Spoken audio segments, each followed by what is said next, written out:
आंतरजातीय प्रेम संबंधातून सक्षम ताटे या तरुणाची हत्या करण्यात आली। या प्रकरणात न्याय मिळाला पाहिजे यासाठी वंचित बहुजन आघाडी ताटे कुटुंबासोबत आहे। नांदेड येथे जाऊन अंजली आंबेडकर यांनी ताटे कुटुंबियाची भेट घेऊन त्यांचे सांत्वन केले। आचल नावाच्या तरुणीसोबत सक्षमचे आंतरजातीय प्रेम संबंध होते। या नात्याला तिच्या कुटुंबियांनी विरोध केल्यामुळे सक्षमची निर्गुण हत्या केली। आचलने 2 व्हिडिओद्वारे घटनांची माहिती देत आपल्या कुटुंबाकडून झालेल्या दबावाचे आणि पोलिसांकडून घडवून आणलेल्या परिस्थितीचे वर्णन केले आहे।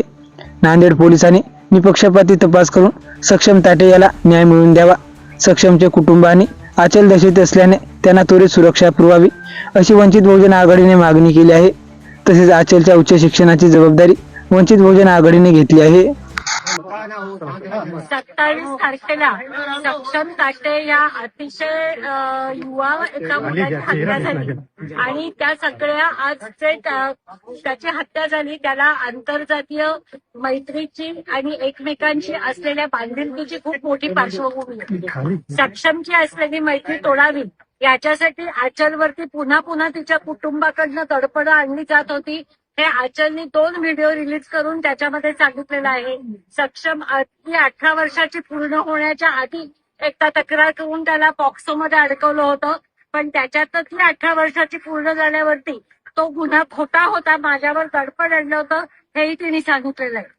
ज्या दिवशी सक्षमची हत्या झाली त्या दिवशी त्याच्या विरुद्ध गुन्हा दाखल करायला पुन्हा आचलला पोलीस स्टेशनमध्ये नेलं होतं आणि तिथे पोलीस स्टेशनमध्ये सुद्धा तिने अत्यंत ठामपणाने सांगितलं की माझी कुठलीही तक्रार नाहीये आणि आचलच्या बयानानुसार पोलिसांनी तिच्या समोरच तिच्या भावाला सांगितलं की तू एवढ्या बाकीच्या सगळ्या प्रकरणं घेऊन पोलीस स्टेशनमध्ये येतो, त्याच्यापेक्षा त्या मुलाला मार आणि मग पोलीस स्टेशनमध्ये ये। या सगळ्या गोष्टी आचलने तिच्या व्हिडिओमध्ये सांगितलेल्या आहेत।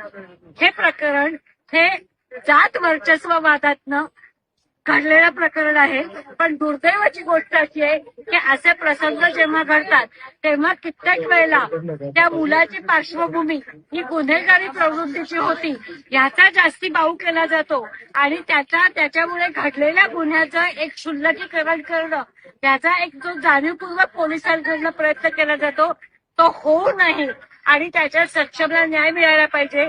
आमची नांदेड पोलिसांकडून अशी अपेक्षा आहे की याच्यापूर्वी अक्षय भालेरावच्या प्रकरणामध्ये जे घडलं ते आता घडणार नाही आणि अतिशय निपक्षपातीपणे पोलीस याची चौकशी करतील आणि अक्षयच्या कुटुंबाला जसा न्याय मिळाला नाही तसं न घडता सक्षमच्या कुटुंबाला त्याच्यामध्ये निश्चितपणे न्याय मिळेल। दुसरी माझी जाहीरपणे आता पोलिसांना एक अशी विनंती आहे की ते कुटुंब आता प्रचंड दहशत खाली आहे। गुन्हेगार ज्याच्यावरती आरोप आहे तो अल्पवयीन असल्यामुळे तो लवकर सुटण्याची शक्यता खूप लोकांना वाटते, जे निर्भया प्रकरणामध्ये संपूर्ण भारताने त्याच्यामध्ये पाहिलेलं आहे आणि पूर्ण कुटुंबाला आणि आचलच्या जीवालाही धोका आहे। त्यामुळे सक्षमचं कुटुंब आणि आचल यांना न्याय देणं आणि यांना संरक्षण देणं ही पोलिसांची त्याच्यामध्ये जबाबदारी आहे। मी वंचित बहुजन आघाडीच्या वतीने असं जाहीर करतेय की सक्षमला न्याय मिळण्यासाठी आम्ही झगडत राहू, पण त्याच्याच बरोबर आचलच्या सगळ्या शिक्षणाची जबाबदारी ही वंचित बहुजन आघाडी उचलत आहे। त्यांची मागणी अशी की साहेबांनी ही केस लढावी, ज्या पद्धतीने परभणीच्या ह्याच्यामध्ये साहेब स्वतः वकील म्हणून उतरले होते। वंचित बहुजन आघाडी टाकायची म्हटल्यावर ते काही करण्याची वेगळ्या सगळ्याची गरज नाही। तुम्ही साहेबांच्या कानावर घातला आहे की त्यांची अशी मागणी म्हणून? साहेबांच्या कानावर नसतं तर मी आज इथे आले नसते, असते का? वकील म्हणून त्यांच्यासाठी लढणे मला आता मागणी केली मी घालेन साहेबांच्या कानावर। धन्यवाद। त्यांच्या घरात मार पण नाही झाले।